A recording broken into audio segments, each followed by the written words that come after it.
Happy Lord's Day sa inyo pong lahat. Ito ang inyong kaibigan kay Jesus, Brother Manny Bautista. Wala nang iba. Po, dito po sa Tondo, Manila. Ngayon, nanonood po ako ng online worship ng Pentecostal Missionary Church of Christ Fort Watts sa Dako ng Laguna, Calamba, lokal. At titignan po natin ang mensahe ng ating key speaker, Pastor Jonathan Santos Perion, ang Chief Executive Ministers ng Pentecostal Missionary Church of Christ Fort Watts.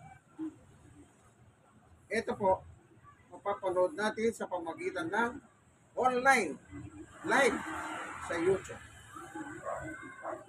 Bye!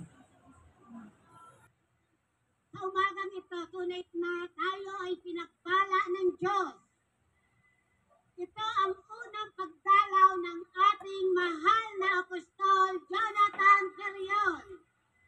Sapagkat noong nakaraan, dinalaw niya tayo, hindi pa siya apostol. Ngayon, apostol na siya. At tayo, sabi yung pagdalaw ng sugo ng Diyos, pagdalaw ng ating Panginoon. Sa unang iglesia, sinusugo ang apostol. Kaya sabi si Apostol Timoteo, sinugot Apostol Pablo. Sabi nga, para magpaala-ala ng daan ng Panginoon. Naala-ala ko noon, ewan ko kung natatandaan ni Apostol Joe, nang ako ay nasa US, nagkausap kami sandali. Narinig ko, nang dumalaw dito si Alpha, sabi niya kay Bishop, Lloyd, sana umuwi na dito si Jonathan. Jonathan pa sabi niya.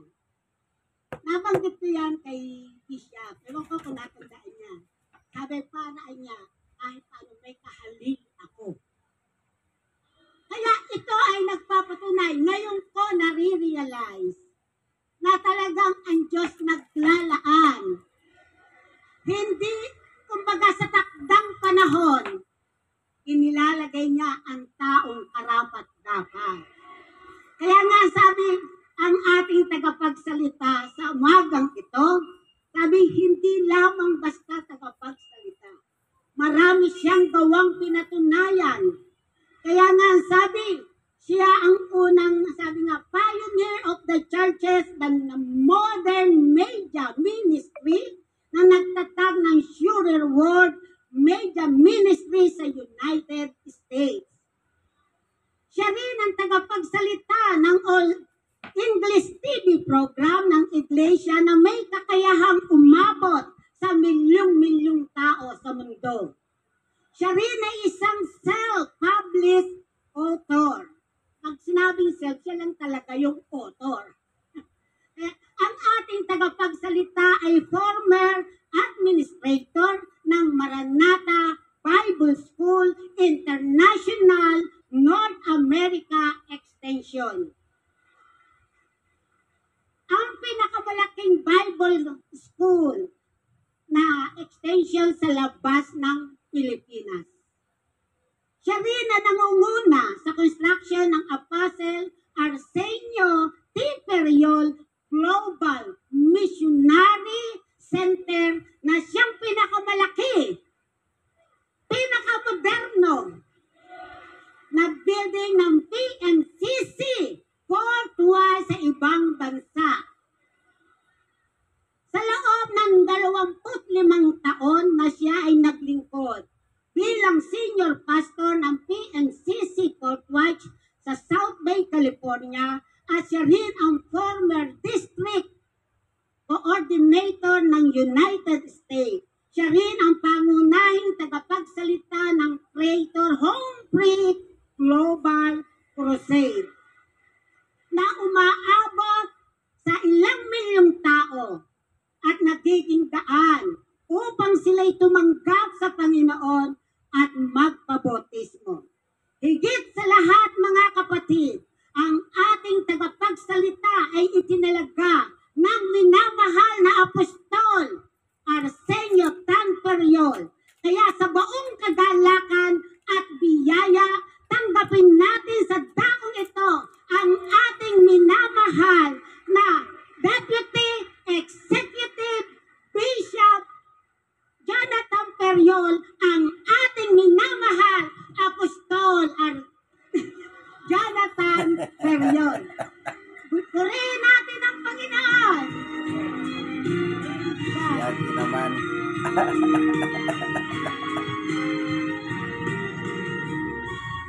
To God alone be the glory. Let's praise the name of the Lord.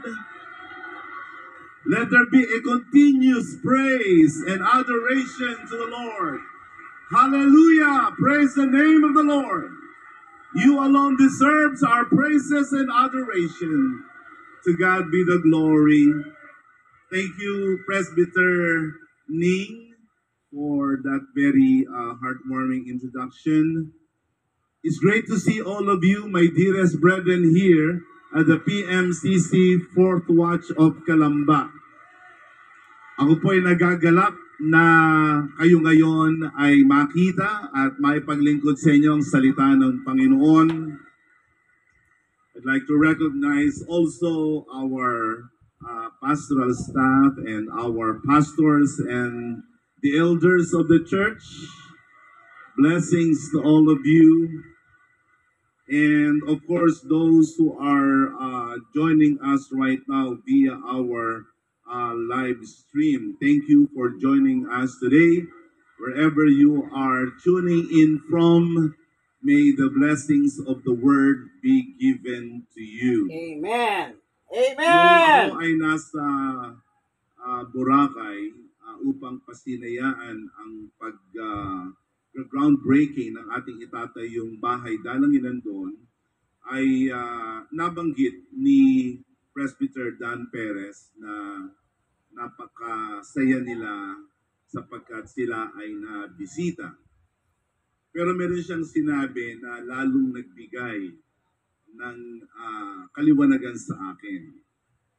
Ang sabi niya, kung ang ating kalipunan ngayon ay humigit na 1,000 at kung ang aking mga pupuntahang kalipunan ay 3 tuwing linggo, sa buong taon, ang aabutin ko lamang ay 156 churches ang mabibisita ko. 156 churches sa buong taon kung meron tayong 52 weeks. Pag merong mga national events at iba pang mga gawain, mababawasan ito. Halimbawa, ilagay na natin sa 45 weeks buong taon. Ang mapupuntahan ko lamang ay 135 churches. So, at kung yan ay 135 churches lamang bawat taon at yan ay ating ipaparis, i-divide sa 1,000 churches, baka 6 hanggang 7 taon bago ko mapuntahan ang lahat ng kalipunan. Kaso, pagdating mo ng ika-7 taon, marami pang mga kalipunan ang naitatayo.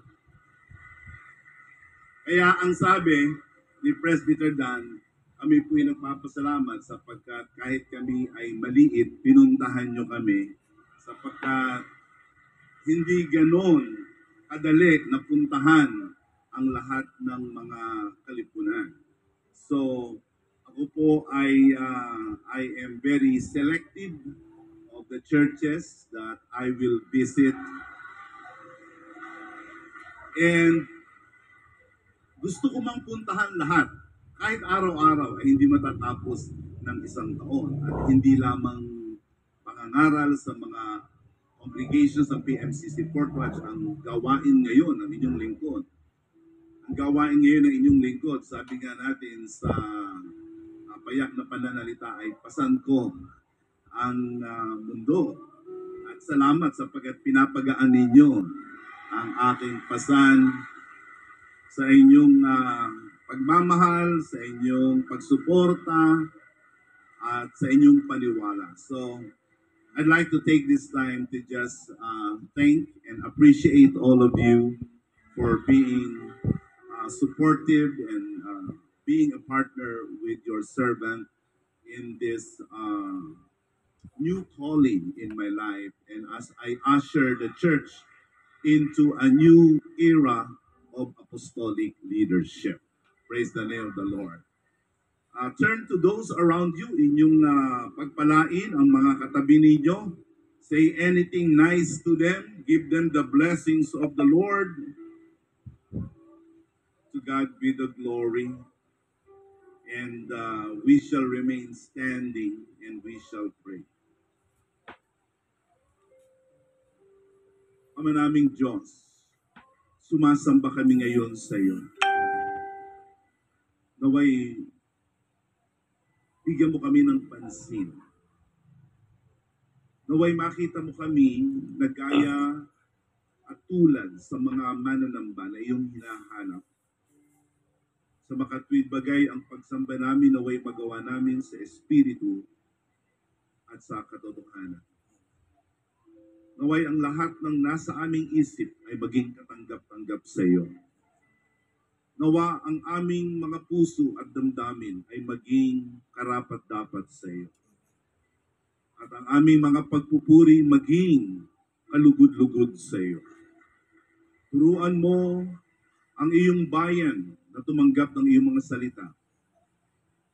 At ang iyong kakasangkapaning lingkod ay bigyan mo ako ng kapangyarihan na maipangaral ang iyong mga salita na may buong kahinahunan, kapakumbabaan at kapangyarihan. Ito po ang aking mataimtim na dalangin sa matamis na pangalan ni Jesus na aking Panginoon. Amen. Makakaupo na po tayo.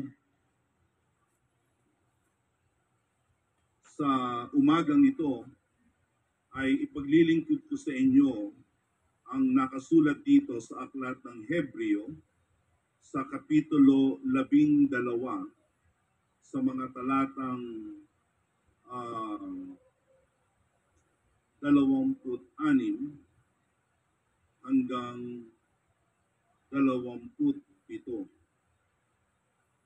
Sa Hebreo sa kapitulo 12 sa mga talatang 26 hanggang 27. Hebrews 12:26 to 27. At the time his voice shook the earth, but now he has promised once more, I will shake not only the earth, but also the heavens. The words once more indicates the removing of what can be shaken, that is created things, so that what cannot be shaken may remain. Basahin natin ito sa Tagalog. Ganito po ang sabi ng kasulatan sa Hebreo Kapitulo 12, talatang 26 at 27. Na ang tinig ngayon ay nagpapayanig noon ng lupa. Dadapat ngayoy nangako siya na nagsasabi, minsan pang yayanigin ko. Hindi lamang ang lupa, kundi pati ang langit. At itong salita, minsan pang ay pinakakahuluganan ang pag-aalis ng mga bagay na niyanig, gaya ng mga bagay na ginawa upang mamalagi ang mga hindi niyanig. Ang mensahe nito ay may pamagat na espiritu ng pagpapatuloy. The spirit of continuity. Ating makikita sa mga talatang ito na may mga bagay na mayayanig at may mga bagay na hindi mayayanig. There are things that can be shaken and there are things that cannot be shaken.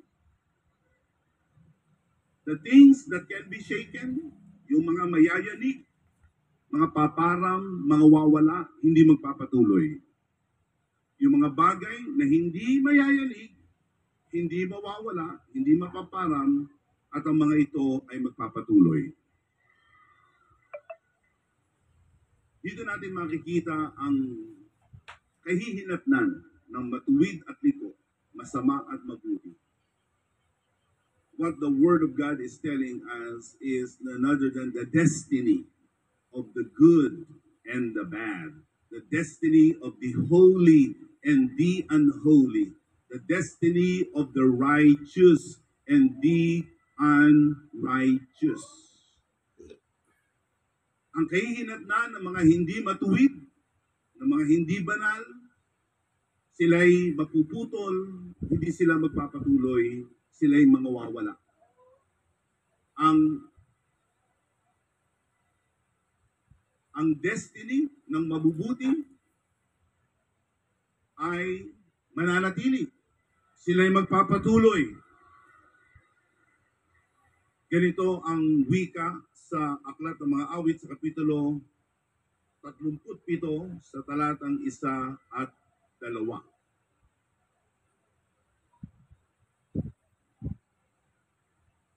The book of Psalm 37, 1 and 2.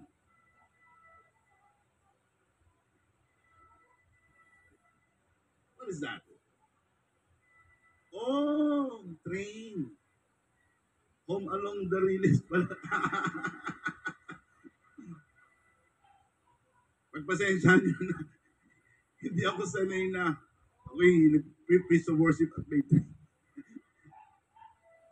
25 years ako sa Amerika, hindi ako sanay. Hindi ako maaten, hindi lang ako sanay. Kung kayo sanay na.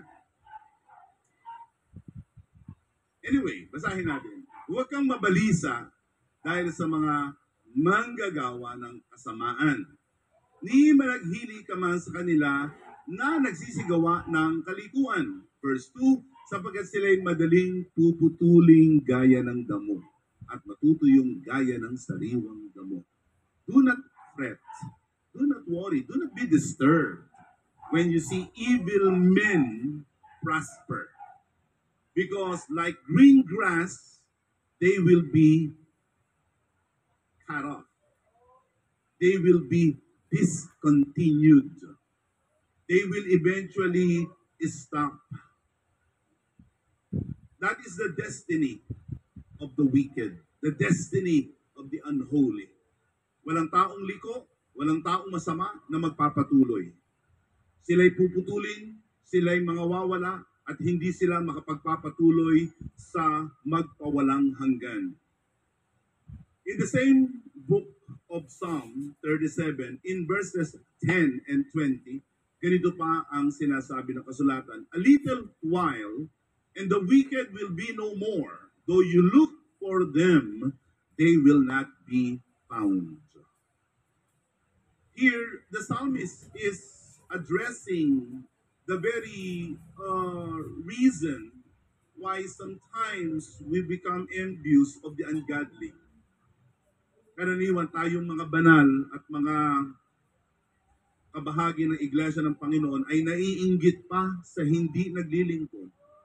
Para tayo ay nananaghili pa sa ating mga pagpapakabanal at sa ating mga gawain sapagkat nakikita natin ang ating mga kasama, kaibigan at kapamilya sa sanglibutan na sila'y liko, masama at talagang walang pagpapahalaga sa mga bagay na ukol sa Diyos ay parang sila'y mas maayos pa. Parang sila'y mas maalwan pa at matiwasay pa. Ang sabi ng kasulatan, huwag kayong maiinggit. In a little while, the wicked will be no more. They will be discontinued. You will look for them, but they will not be found.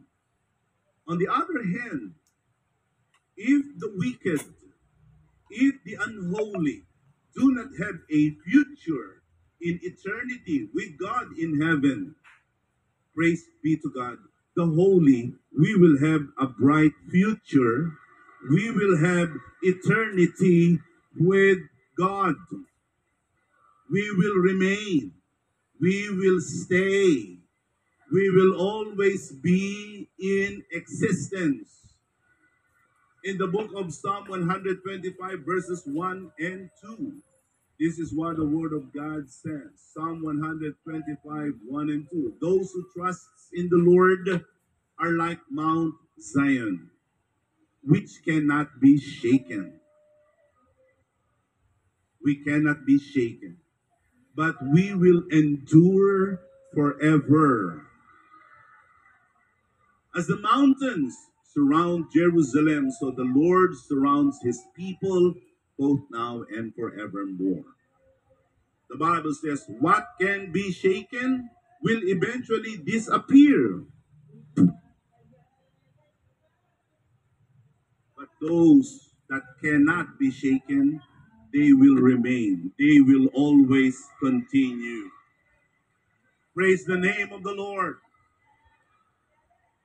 And so the spirit of continuity, ang espiritu ng pagpapatuloy, ay iyan mga kapatid, ang dapat nating maunawaan at mailagay sa ating buong pagkatao. We must be able to capture and to follow the spirit of continuity in our journey with the Lord, in our service to God. Dapat yan ang ating maunawaan at mapahalagahan at tibay at masundan. Maging mapagpatuloy tayo. Huwag tayong titigil. Huwag tayong mauuga. Huwag tayong mapapahinto. Kailangan mapagpatuloy tayo. We must be a continuing bunch. We must be a continuing generation of believers. There are 3 key points how our spirit of continuity must live in our church. May 3 konsiderasyon na dapat nating pahalagahan patungkol sa espiritu ng pagpapatuloy. Una, ang katauhan ng ating Diyos at ng kanyang anak na si Jesus. Ito ang katangian ng Diyos at ng kanyang bugtong na anak na si Jesus. This is the character of God and His Son Jesus. God is continuing. Ang Diyos ay nagpapatuloy. Walang panahon sa buhay ng Diyos na siya ay titigil. Walang sandali sa buhay ng Diyos na minsan siya ay tumigil, na siya ay huminto. God has always been in existence. He's always been here. Even before the creation of the concept of time. Bago palalangin ang konsepto ng oras at panahon, ang Diyos lagi nang naririyan. God is always God. There was no point in the past, in the present, and in the future that God isn't God. He's always who He says He is. Siya'y lagi kung sino ang kanyang tunay na pagkatao. He's always God. He's always omnipotent, meaning siya'y Diyos na makapangyarihan sa lahat. Siya ang Diyos na marunong sa lahat. He is always the God of omniscience. 3, He is always the God of omnipresence. Siya lagi ang Diyos na nasa lahat ng dako. At 4, ang Diyos ang laging Diyos na mabuti sa lahat. Omnibenevolence. Omnipresent, omnipotent, omniscient, and omnibenevolent. So God is always good. As cliche as sounding it may seem, God is good all the time is good. That is right. Totoo yun. Walang punto, walang sandali, walang araw, walang panahon sa buhay ng Diyos na siya'y masama. Siya'y laging mabuti. Siya'y laging mabuti. Siya'y laging tapat. Apostle Paul in his letter to Timothy says, if we are faithless, he will remain faithful. Why? Because God He cannot disown Himself. Hindi niya matatalikuran kung sino siya. Di katulad natin. Mga tao. Minsan tayo ay mabait, minsan tayo ay pasaway. Ako ganun din. Minsan ako ay mabait, pero minsan mainit ang aking ulo. Sino sa inyo nakaka-relate doon? Salamat. Walang sinungaling sa Kalamba. Kasi sa ibang church nagsisinungaling. Sabi ko, sino sa inyo makaka-relate na minsan mabait kayo, minsan mabuti, walang sumasagot? Ikaw, nagsisinungaling itong mga to. Araw pa naman ng pagsamba. Sa Kalamba, hindi, tapatan. Pagtanungin, sino ang mabait sa inyo minsan? Amen. Sino minsan sa inyo pasaway? Amen. Pero sa totoo lang, sometimes we contradict our own selves. Sometimes we do things that is not inherently our character. Nabibigla ang ating mga asawa. Ewan ko nga ba ano nangyari dyan kay Berto? Hindi naman dating ganyan yan. Ewan ko, ba't ngayon ganyan yan? Sino nakaka-relate doon? Talagang tapat kayo rito sa We sometimes surprise ourselves. Minsan sinasabi, hindi ko nga alam bakit ko nagawa yun eh. Kasi hindi yun ang ating kalikasan, hindi yun ang ating pagkatao. But because we are weak, and we are frail, and we are not constant, we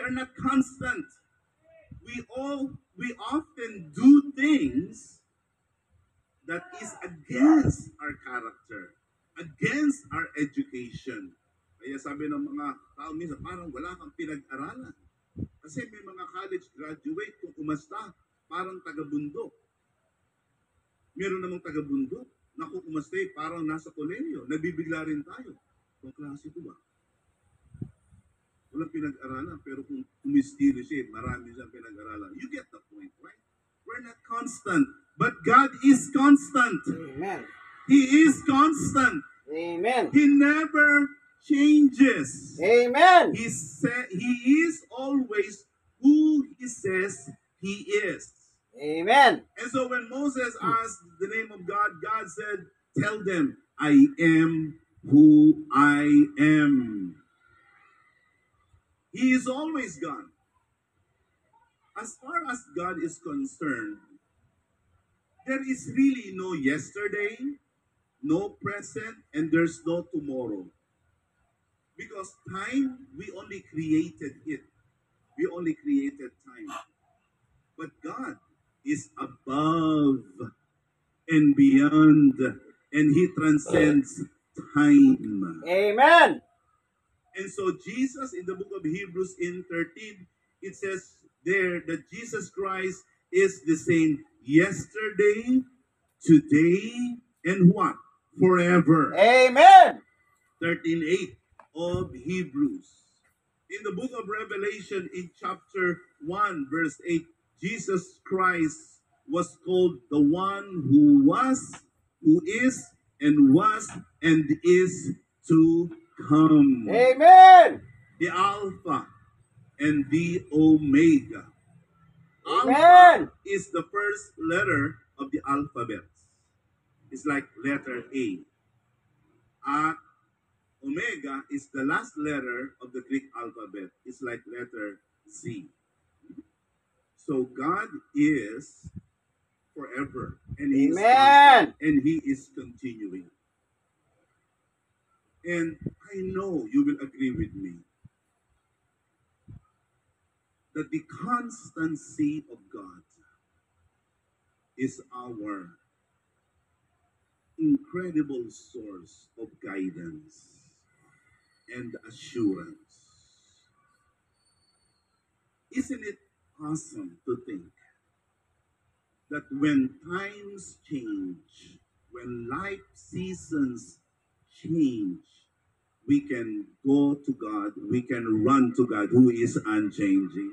Amen. Nagbabago ang ating panahon, nagbabago ang ating buhay. Minsan tayo ay nasa ilalim, minsan naman tayo ay mas nasa ilalim, minsan tayo ay api, minsan tayo ay mahina, may sakit, awa-awa, lumalayo sa Diyos, subalit ang Diyos nananatiling mabuti sa atin. Amen. He is our incredible source of guidance. Amen.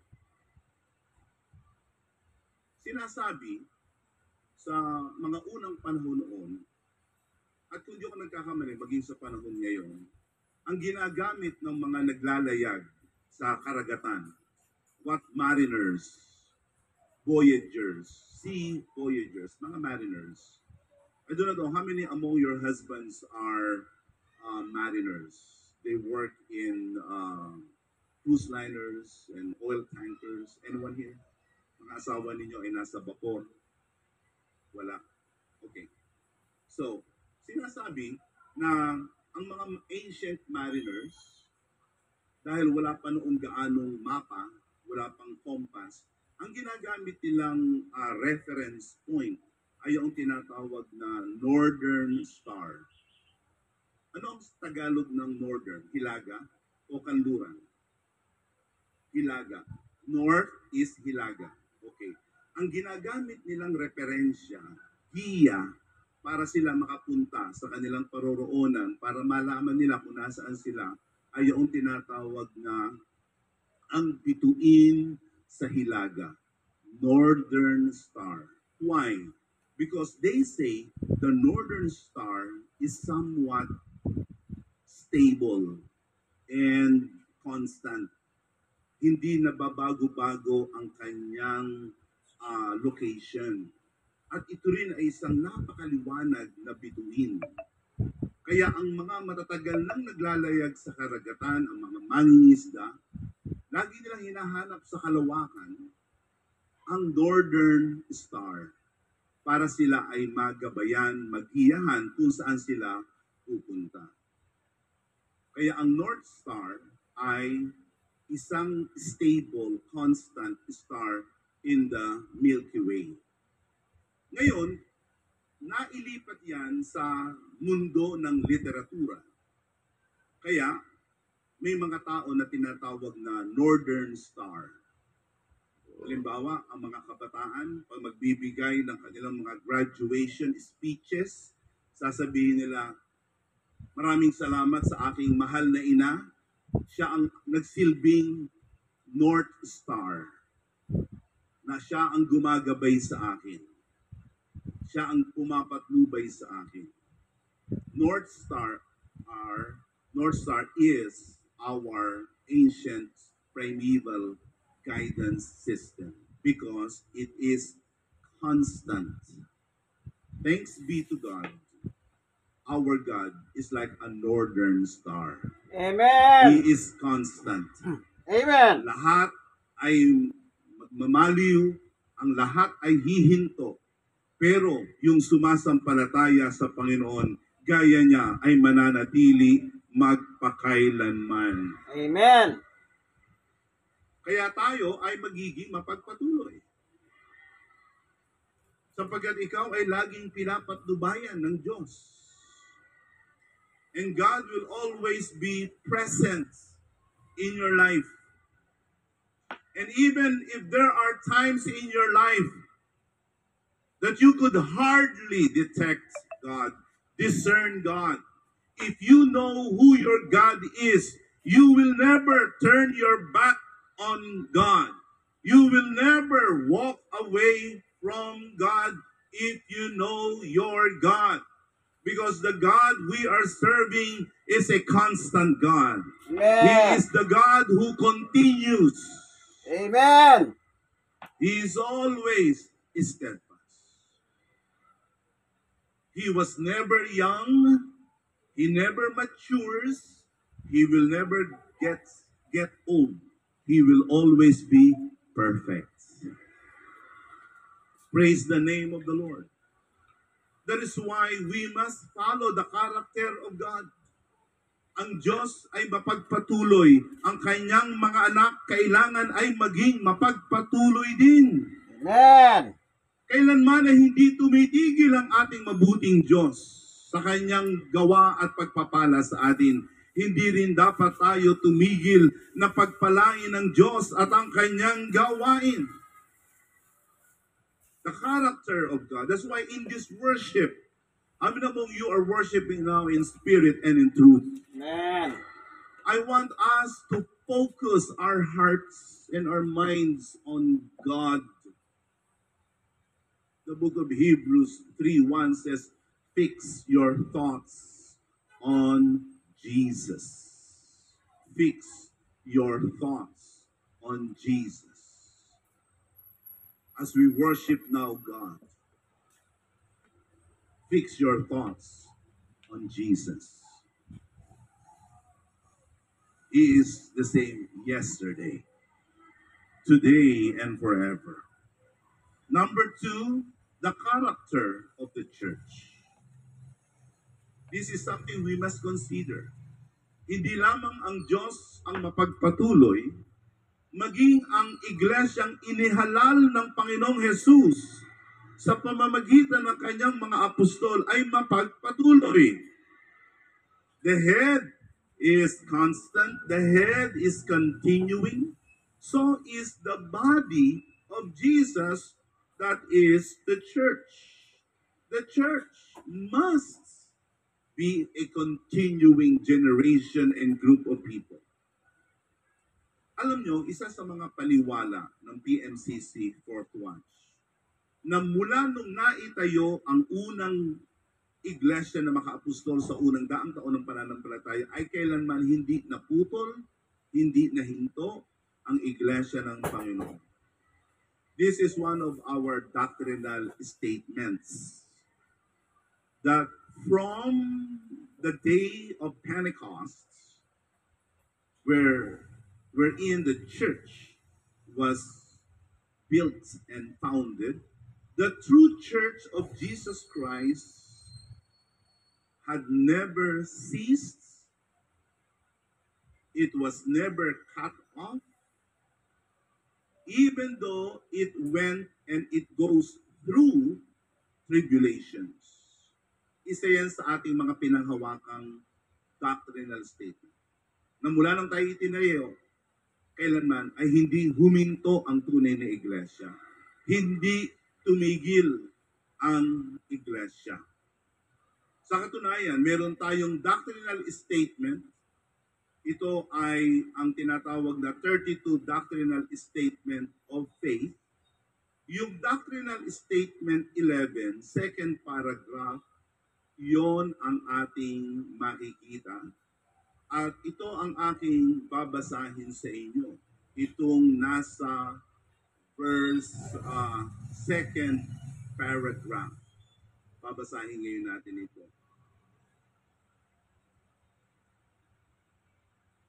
Yan ang tinatawag na...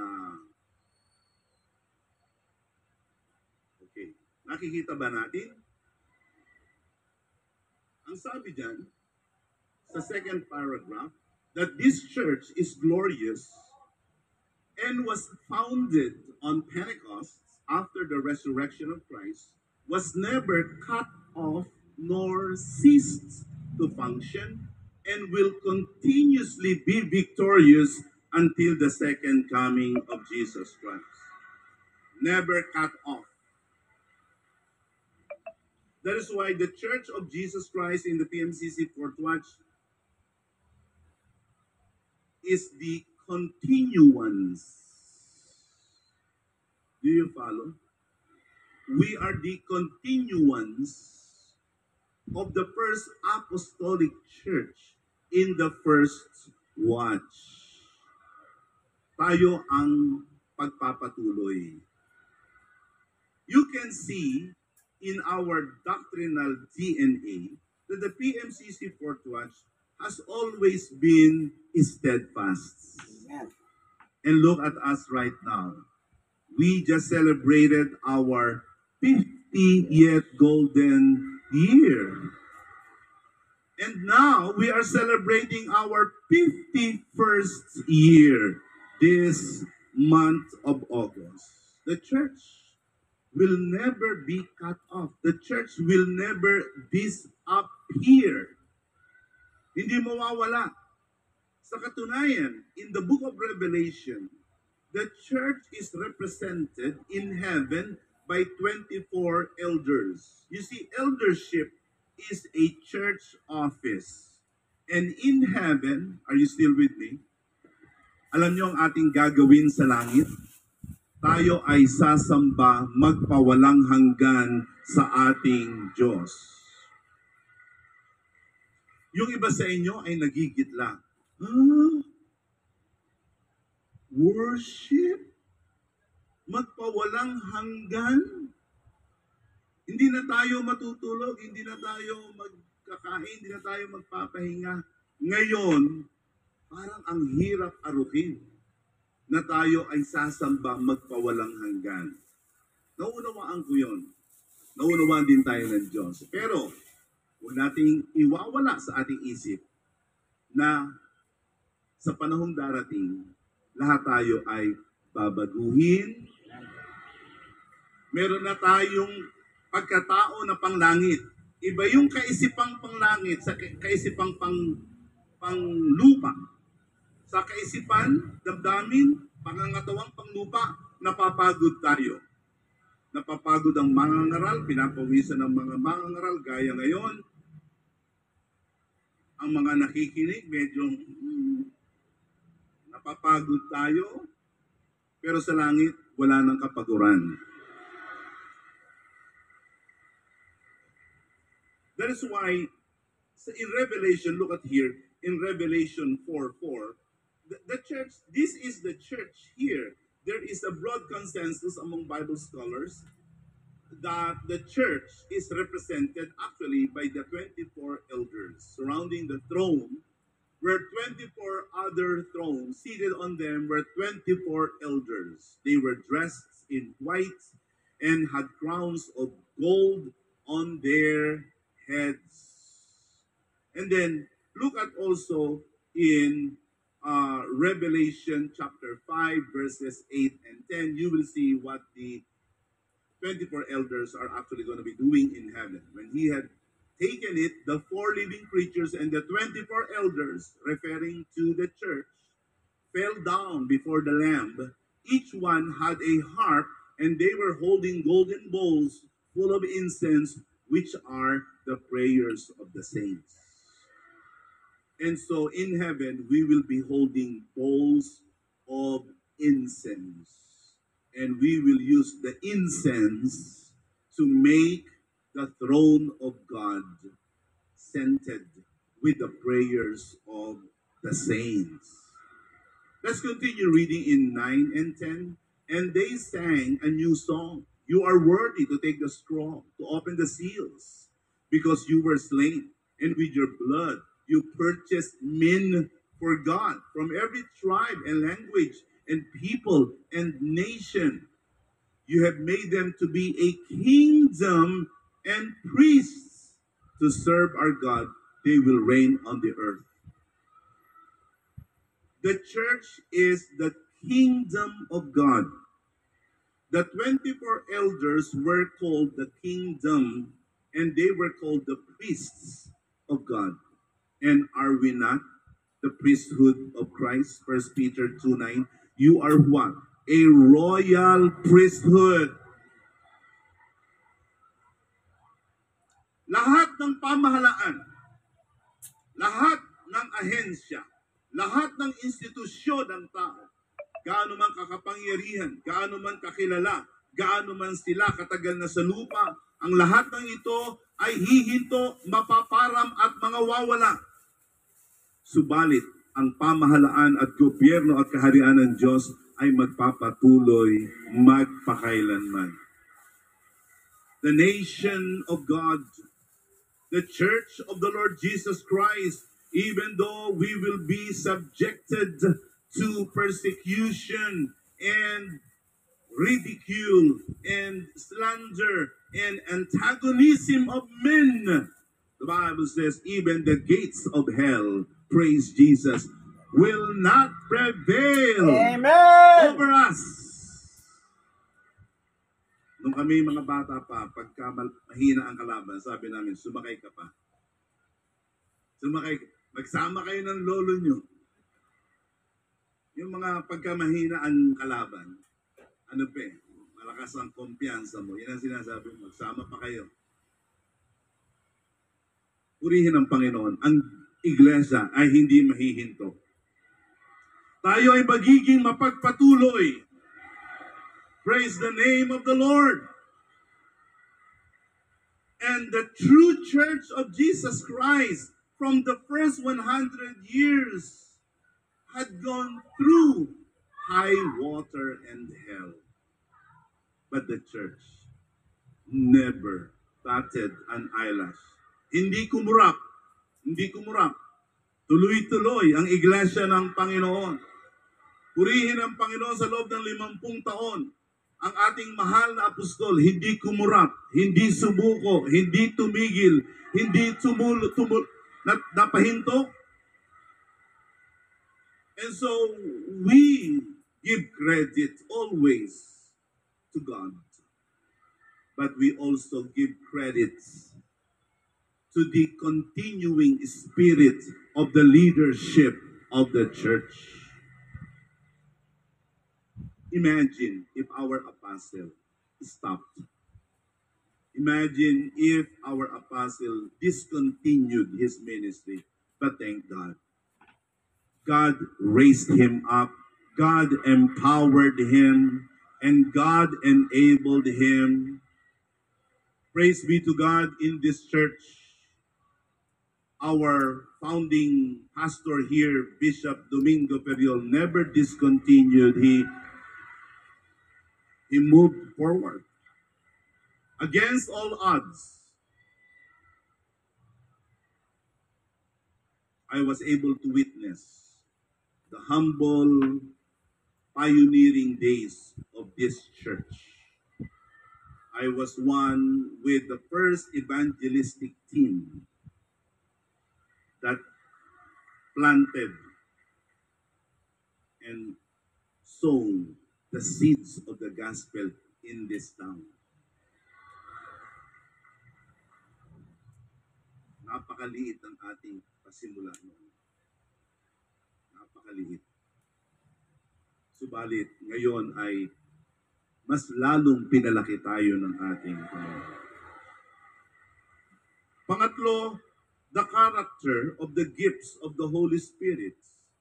The character of the gifts of the Holy Spirit. This is a third consideration.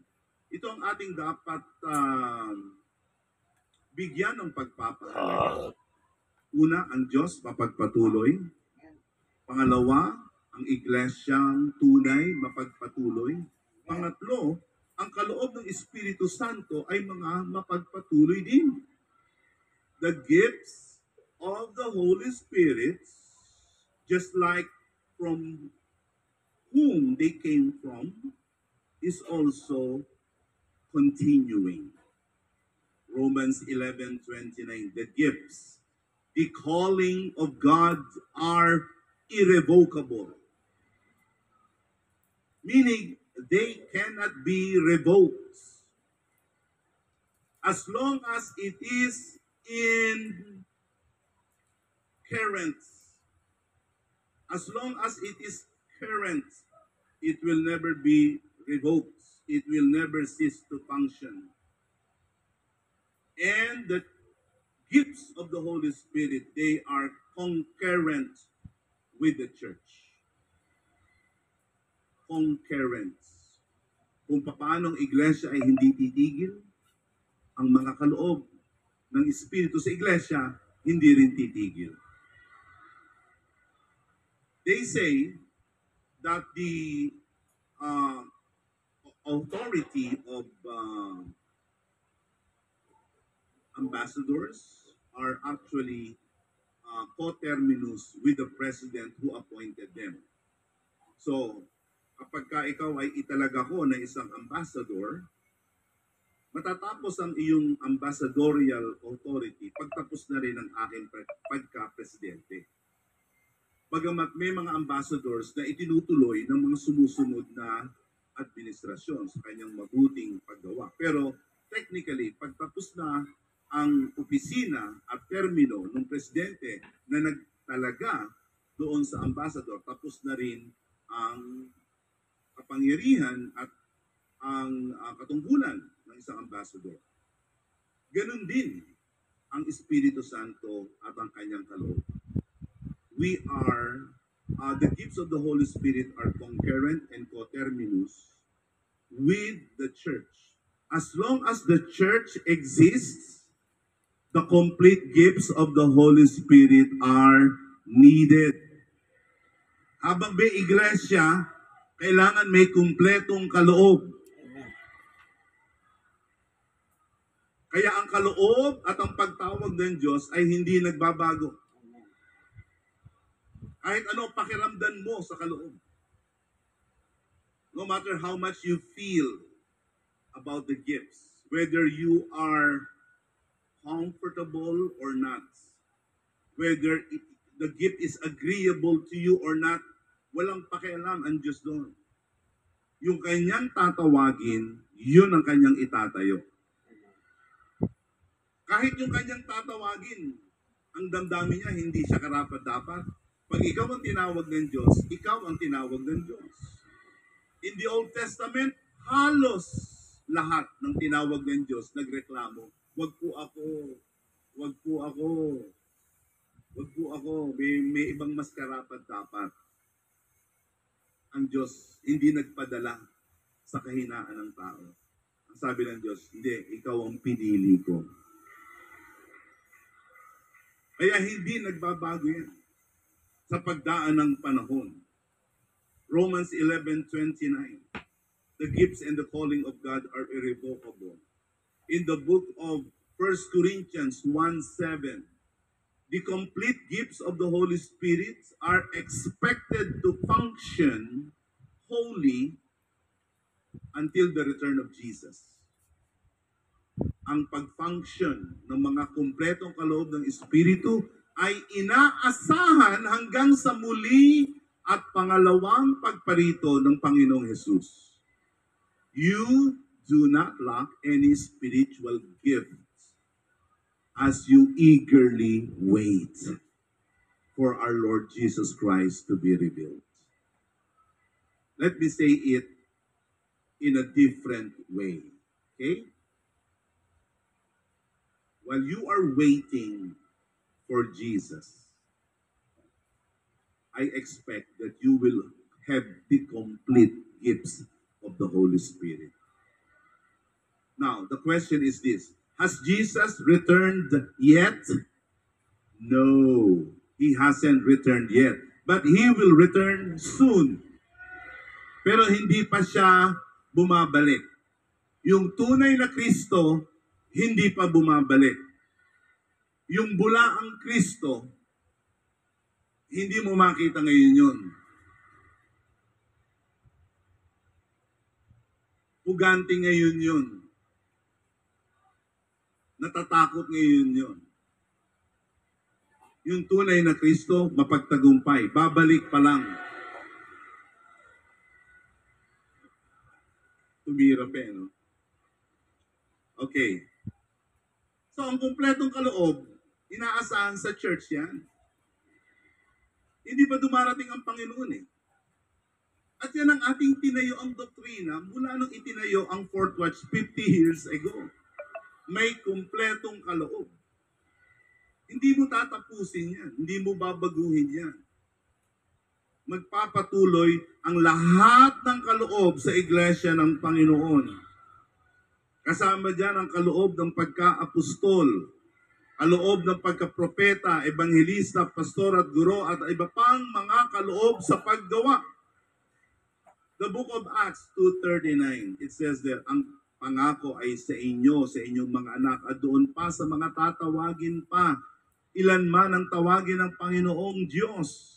The promise is for you, your children, and for all who are afar off, for all whom the Lord our God will call. No expiration date. Habang ang Diyos tumatawag, may tatanggap ng pangako. As long as God is calling, because our God will continue to call. He will continue to call. He will continue to send. He will continue to raise up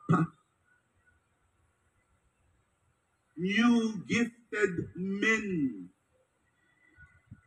Hindi nagtapos sa 12, hindi nagtapos kay Pablo ang pagka-apostol.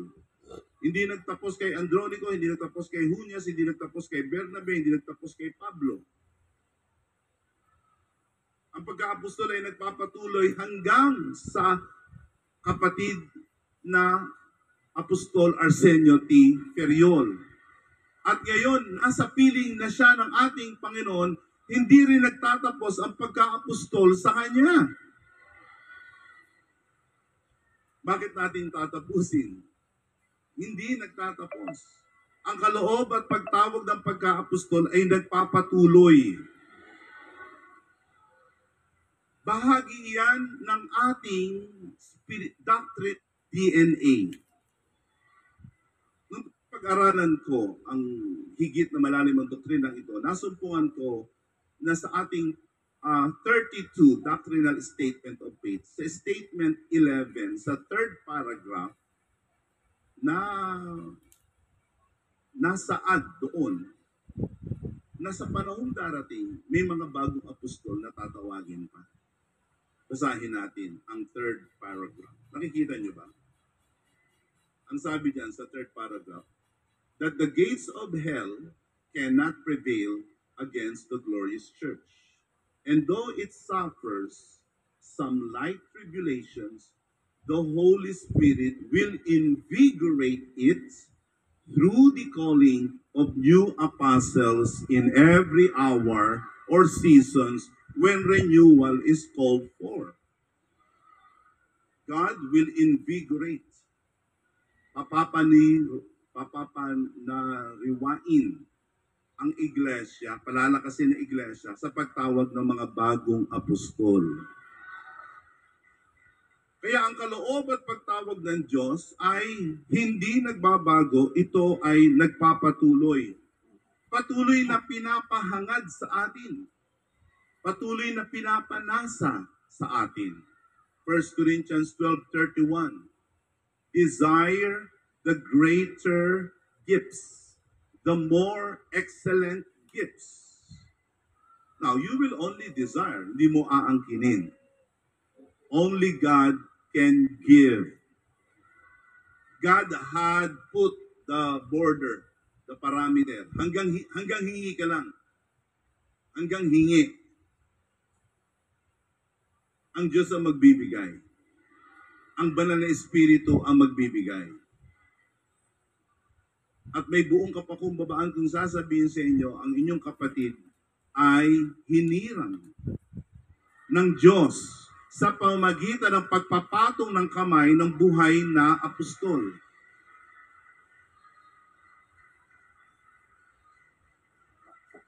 Kaya sa iglesia ng Panginoon ngayon, meron tayong buhay na apostol.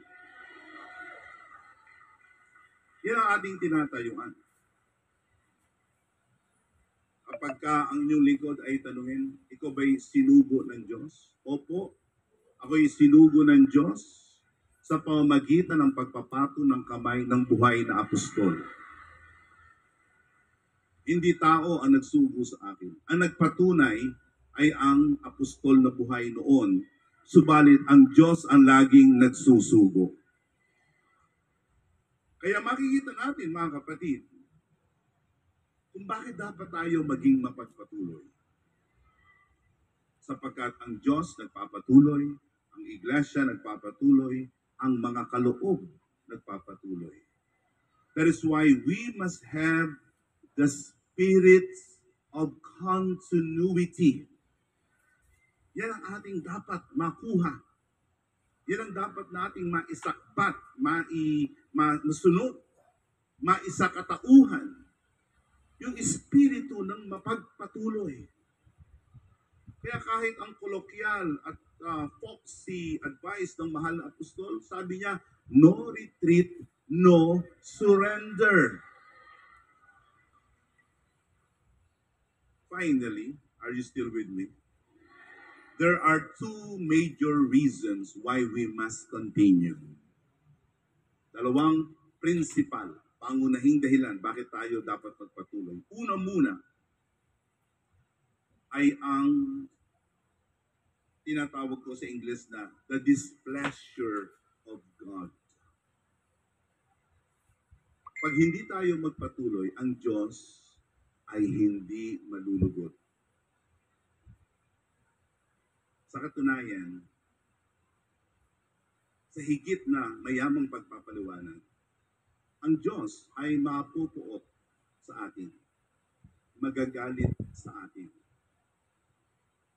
pag hindi tayo magpatuloy. When we discontinue with a sense of finality, hindi tayo yung minsan mahina tayo. May mga sandali na mahina tayo. Andiyan pa ba tayo? May mga araw na mahina tayo. There are days that we are weak. There are moments we are weak. At minsan, sumasagi sa ating isip na, ayoko na. Hindi na lang ako maglilingkod sa Panginoon. Hindi na lang ako magtatalaga sa Panginoon. Parang napapagod na ako.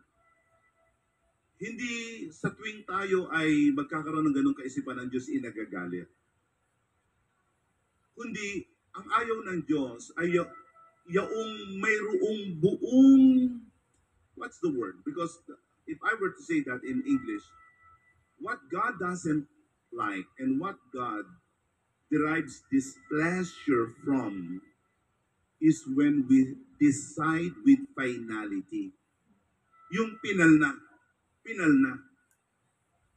Sana hindi tayo dumating sa pinal na kalagayan na sabi nyo ay, ayoko na. Sana hindi dumating kayo na, ayoko na. Minsan, pagod naman. At kahit kapagod, sumisimba ka pa rin. Yun, hindi rin maganda yun, pero hindi yun ang tinutukoy. Merong aklat sa Biblia. Andiyan pa ba tayo? Hindi nyo naman hinihintay ng schedule ng train. No? Marami namang schedule yan buong araw. Okay? Nasaan ba tayo? Literally, saan tayo? Nawala agad sa isip ko yung sa train na yan.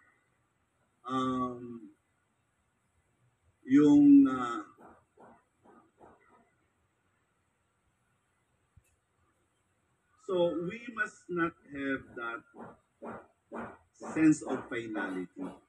Okay, ang aklat ng Hebreo, yon. Isa yan sa mga aklat na mahirap basahin. Hirap basahin yan. Dahil may mga babala dyan na nakakatakot. At yung babala na yaon, the warnings in the book of Hebrews, listen to this, are for those who are backsliding with finality. Yun yung talagang umaalis na, tumatalikod na talagang wala ng kaamor-amor sa Diyos at sa Iglesia. Binabalaan sila ng Diyos. Ni-warningan sila ng Diyos. Ito ang sabi, basahin natin sa aklat ng Hebrews chapter 10, verses 30 and 31. Hebrews 10, 30 and 31. We know him who said, "It is mine to avenge. I will repay." And again, the Lord will judge his people. It is a dreadful thing to fall into the hands of the living God. So wikang Tagalog, basahin natin sa talatang 30 hanggang 31. Sapagkat ating nakikilala yaong nagsabi, "Akin ang paghihiganti, ako ang gaganti, at muli huhukuman ng Panginoon ang kanyang bayan." Kakilakilabot na bagay ang mahulog sa mga kamay ng Diyos na buhay. Sa talatang 38, ito rin ang sabi ng ating Panginoon. "Ngunit ang aking lingkod na matuwid ay mabubuhay sa pananampalataya, at kung siya'y umurong,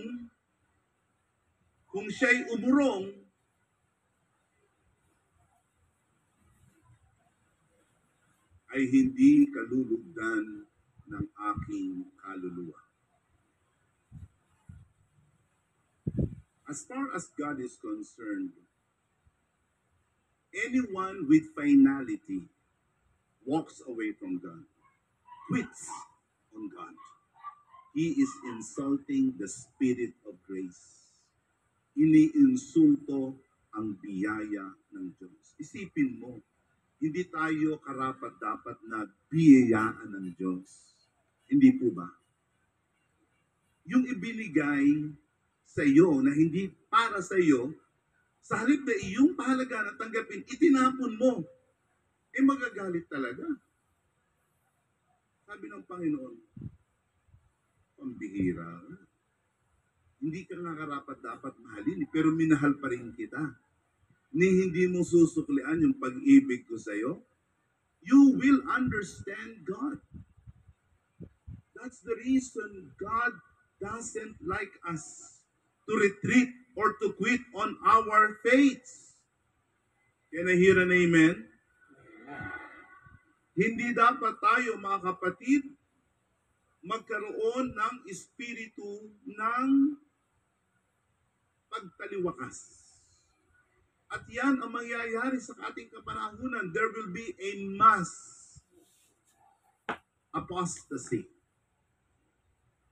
Lalaki ang kasamaan at ang pag-ibig ng marami ay manglalamig.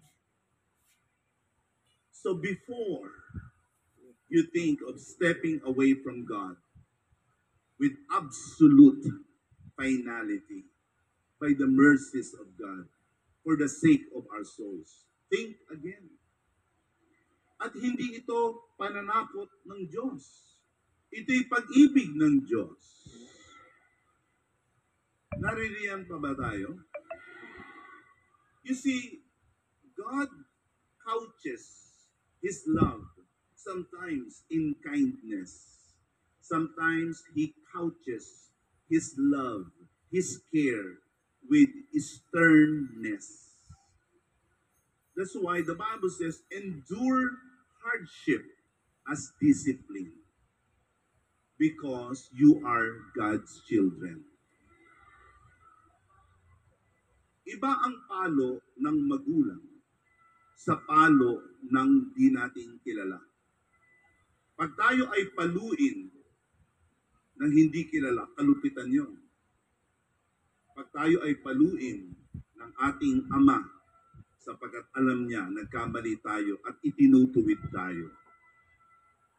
Brethren, the displeasure of God is something we must consider. So think twice. Think twice. Think long and hard. Huwag tayong susuko. Ang Diyos ay hindi malulugod. Subalit, purihin ang Panginoon. Sa magpapatuloy ay may gantimpala ang Diyos. This is the second consideration, the second reason why we must continue, because God rewards those who will continue those who will remain steadfast, and those who will remain true and faithful in Him. Verse 35 of Hebrews chapter 10, and then let's jump to verse 39. Huwag nga ninyong itakwil ang inyong pagkakatiwala na may dakilang ganting pala. You will be richly rewarded. Ngunit tayo hindi doon sa mga nagsisibalik sa kapahamakan. Ba't ka babalik sa kapahamakan? Pinalaya ka na nga doon. Kundi doon sa mga pananampalataya sa ikaliligtas ng kaluluwa. Choose the reward of God over the displeasure of God. Be continuing. Because when you continue, you will be rewarded. Gagantimpalaan ka. Not only here on earth, but in eternity to come. Galatians chapter 6 in verse 9. Huwag tayong mga pagod sa paggawa ng mabuti. Sapagkat sa kapanahunan ay magsisipag-ani tayo kung hindi tayo manghihimagod. Huwag tayong manghimagod, huwag tayong mapagod. Sa Amerika, hindi pa ba tayo? Meron tinatawag na compassion fatigue. Napapagod din yung maawain. Compassion fatigue. Dumarating paminsan-minsan sa bansang Amerika yung sila'y napapagod na sila magbigay. Napapagod. Kaya may mga taon na ang pagbibigay ng mga Amerikano ay mahina, may mga panahon na malaki, mataas. So according to scientists and experts, there are times that this is what happens in America. Compassion fatigue. Tayo mga kapatid, huwag tayong magkakaroon ng compassion fatigue. Always remember this, that God has told us, not in bankruptcy, but in prosperity. You know, malapit ang ating Thanksgiving as a church. Consider giving abundantly and generously. Hindi natin kailangan magpare-pareho. Hindi natin kailangan magpare-pareho. Hindi natin rin kailangan magpaligsahan at magpataasan. Anuman ang inyong kayang ibigay,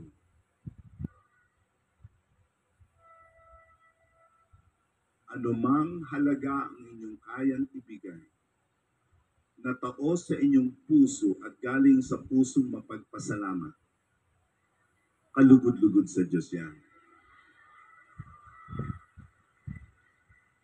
Huwag yung iisipin na kung kulang ng piso yung inyong kaloob kumpara kay sister, kumpara kay brother, mahina ang inyong kaloob. Hindi po. At huwag yung gagawing goal yung inyong kapatid. Ang aking goal, lampasan si Brother Jay. Ba't mo ginawang pamantayan yung... There's no room for competition, no room for rivalry. Whatever amounts you will give abundantly. And abundance has no direct measure. Halimbawa, ang abundant, hindi 1 million. At kapag hindi ka maka 1 million, hindi abundant. Iba-iba ang sukat ng abundance. Iba-iba. Sa iba, ang sukat ng abundance ay 1,000 na. 2,000. Sa kanya, yun ang pinaka-abundant niya. Sa iba naman, ang kanyang abundance ay 1 million. Praise God. Minsan, ang Panginoong Jesus ay nasa templo, tinawag niya yung kanyang interns. Yung kanyang mga alagad. Sabi niya, tingnan niyo yung mga magkakaloob. May mga mayayaman, nagkaloob. Isang katutak ang kaloob. Maya-maya, merong isang taga-Kalamba na lumapit na ulila. Ang ibinigay lang ay kaunting halaga, napakaliit. Ang sabi ng Panginoon, sa palagay niya, sino malaki ibigay? Eh, syempre po, yung nagbigay ng malaki. Sabi ng Panginoon, hindi. Yung mahirap. Dahil yun na lang ang naiiwan sa kanya. Yung 10 peseta na yun, di ko alam. Pero ibinigay niya sa lahat. Yung mayaman, ibinigay yung sobra, lapis sa kanya. Hindi pare-pareho mga kapatid. Alam niyo, ako'y pastor sa Amerika for 25 years. Hindi mayaman ang mga kapatid sa Amerika, pero mayaman sa pananampalataya. Mayaman sa biyaya. And I have always taught them to give with a right heart. And a right heart is a heart of generosity. Di ba sabi yan sa 2 Corinthians? Is that in chapter 8? Or is it in chapter 9 in verse 6? Let's take a look at that. This is the rule for giving. Let's read that, please. Remember this. Pakatandaan nyo raw. Whoever sows sparingly will reap sparingly. Whoever sows generously will also reap generously. Ang panghihikayat sa atin, sagana. Pero hindi pantay-pantay ang sukat ng kasaganaan. Nung isang araw, meron akong kapatid na binata. Kapatid natin na binata na hinangaan. Siya'y taga Tanawan, Batangas. 24 years old lang. Kasama ang kanyang buong pamilya, may inabot sa aking 1 kahon. Ang laman nun ay 1 milyon. Ang sabi niya, ito'y aking tinipon sapagkat laki ang pagpapasalamat ko sa Diyos at sa patnubay ng mahal na apostol Arsenio Ferriol. Pero hindi na umabot, apostol. Sa inyo ko na lang ipagkakatiwala. 24 years old, meron siyang business. Yung aking pamangkin, anak ni Congresswoman Kate, nagdiwang siya ng kanyang 18 years old. Sa halip na mag-party, yung party ay ginawang worship service. Ang ibinigay, 30,000, yung gift niya, ibinigay niya. Galing sa isang 18 years old na nabubuhay lamang sa allowance ng kanyang magulang. Mga kapatid, pagdating sa pagbibigay, huwag kayong manghihimagot. Pagpapalain kayo ng sagana. Kaya ang sabi, sabi yan mga kapatid sa, kung di ako nagkakamali, sa James, o is that in James? Sa James, ang sabi, huwag tayong manghihimagot. Well, let us not give up in giving, because in due time, we will reap a harvest. Amen? We will reap a harvest if we are not going to give up. And so, brethren, in the church, let us be continuing. Maging mapagpatuloy. Is that in Galatians? Yes, Galatians. I stand corrected. Let us not become weary in doing good. At the proper time, we will reap a harvest if we do not give up. One last example, para lalo kayong mahikaya. Nung unang datnan ko, yung ating maliit na bukid sa Muntalban, ang pangalan niyan ay Paradisos. Makikita niyo ang picture niyan. Sa katunayan, ipapakita na nila ngayon. Yung una kong dinatnan yan ay tiwangwang, tuyo. Walang nabubuhay doon, maliban sa mga tao na nakasay doon. At nung ito ay aking pinangunahan, ang utos sa kanila, gawin niyo itong paraiso. Kaya ang pangalan nun ay Paradisos. hardin na tinanim ng Diyos. At biyaya ng Panginoon na dati wala, ngayon umaani na tayo ng daan-daang kilo ng iba't ibang mga gulay. Yan lahat ng yan ay galing sa ating bahay kubo. Kompleto na. Kulang na lang dyan ay patani. Kompleto na. Meron tayong mga palaisdaan dyan. Parang si Apostol, nagpapakita ng video. Yan. Gumawa tayo ng taniman. Kahit bagyo, binibisita natin dahil ayaw nating bahain. Ipakita natin yung ating mga isda. Meron tayong mga isda dyan. Mga palaisdaan. Yung mga palaisdaan, wala pong mga hayop dyan. Pero meron tayong palaisdaan na talapia, na walang kamatayan. Ito, arpa, meron tayong arpa. Marami na rin tayong mga gulay dyan. After a few months, nag-harvest na. Ganyan din ang pagkakaloob. O Panginoon ha, magkakaloob ako sa iyo ng Thanksgiving ha, tingnan ko ha. Ilagay mo na sa suko. Bakit parang wala? Hintayin mo. No, ako yung binata pa. Sabi ng aking ama, maglingkod kayo at ang inyong mga anak ay pagpapalain. Hindi ko naunawaan yung talaga. Dahil ako noon ay 21 years old. Akala ko forever 21 ako. Pati ang aking bewang noon, ang waist ko 21. Ngayon hindi na. Ngayon na may anak na ako, sinasampalatayanan kong mabuti yan. Na ako, pag maglingkod ng tapat, yung mga anak ko pagpapalain. Pagkapagpalain ng mga anak ko, kasama akong pinagpapala. Kaya mga kapatid, huwag manghimagod sa pagbibigay, huwag manghimagod sa paglilingkod, huwag manghimagod sa pag-eebanghelismo, huwag manghimagod sa pananalangin, huwag manghimagod sa pagtataguyod ng gawain ng Panginoon, huwag manghimagod sa pagsamba sa ating Panginoon. At darating ang panahon, ang sabi ng Panginoon sa atin, well done.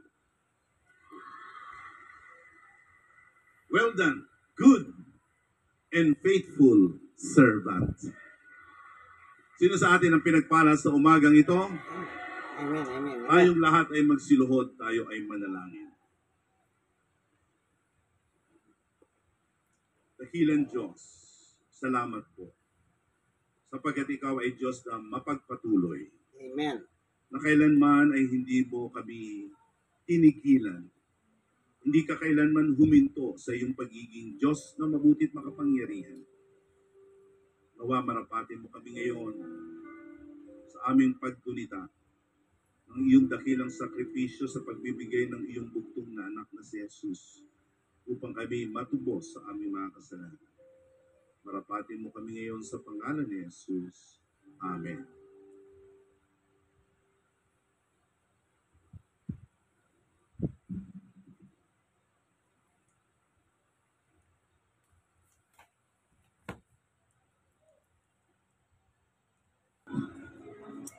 Kaibigan, like, share na share. Sapagkat ang sinishare nyo ito ay spiritual nourishment, pagkain ng kaluluwa. Narinig nyo po ang mensahe? Ang paglilingkod ay walang pag-atras. Kapag lumatras ka, hindi ka kalulugdan ng Diyos. Ano po? Yan ang biblical. Ito po inyong kaibigan kay Jesus, Brother Manny Bautista. Minsan pa, Sunday worship, key speaker, Chief Executive Minister ng Pentecostal Missionary Church of Christ, Fort Watts. Sa katawan ni Apostol Jonathan Santos Perion. Bye-bye! God bless us all po, ano? Bye-bye!